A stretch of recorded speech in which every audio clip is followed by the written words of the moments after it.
Yeah.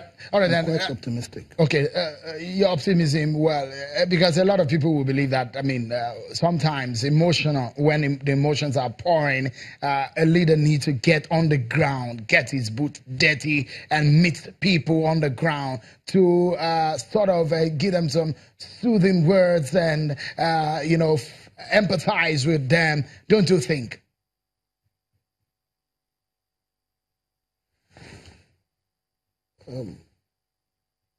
Okay. If I get you right, I didn't hear the last part of it. Yes, optimism. Yes, as I said, I'm optimistic. In terms of being on the ground, I said earlier that probably it will have been better if this trip had happened pretty earlier, But as a Nigerian, as a stakeholder in the Nigerian project, I think it's not too late. I think the job can still be done within the shortest time possible. And I think that the president is concerned as a Nigerian and as a leader.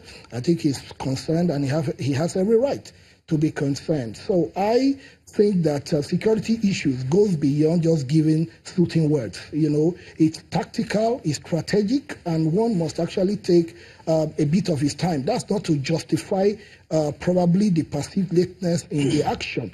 But I think that we should look at the positive side of the trip and not really concentrate on the perceived negative part of what might have happened. All right, let's quickly switch gears now. I'm moving to what is perhaps our major story of the day. A few days ago, we raised a question. We asked where the other political parties. Today, the Social Democratic Party, from what they have decided, looks like they formed a new leadership, and they've constituted an interim national working committee as the party steps up preparations for the coming rounds of elections in Nigeria. That much we know from their yesterday press conference in Abuja. The chairman of the steering committee, Professor Jerry Ghana, who recently joined the party from his old party, PDP, where he was a former minister, announced also the members of the NWC. Chief Olufalaye is the national chairman. Abdul Hamid Ishaq is the deputy national chairman, while Shehu Musa Gabam, the national secretary, and he sits there in Abuja studio tonight.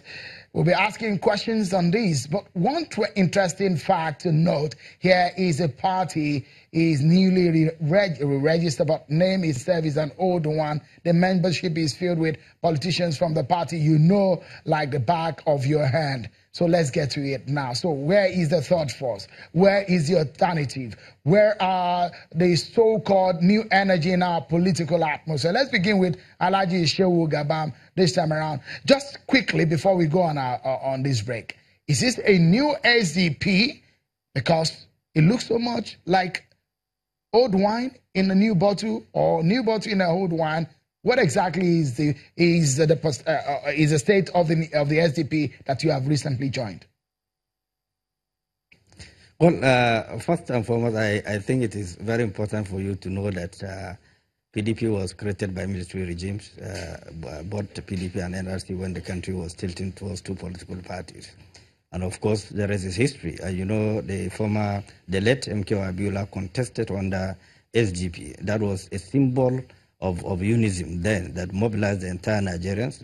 Nigerians elected him without religious dichotomy or ethnic considerations, because the policies and the programs of the party then was for Nigeria, and therefore every Nigerians were rallied around in voting for SDP, and it produced a result, because what we wanted as a nation is to have a political party that is that accommodate every set of opinions. Alhaji Gabam, just a moment. I'd like to pause you because we need to take this break. But when we come back, I'll allow you to explain to Nigerians what this SDP, or perhaps the new SDP, is made sound, it looks like, and what the plan is in the nearest future ahead of the 2019 elections. That's next on the program, everyone.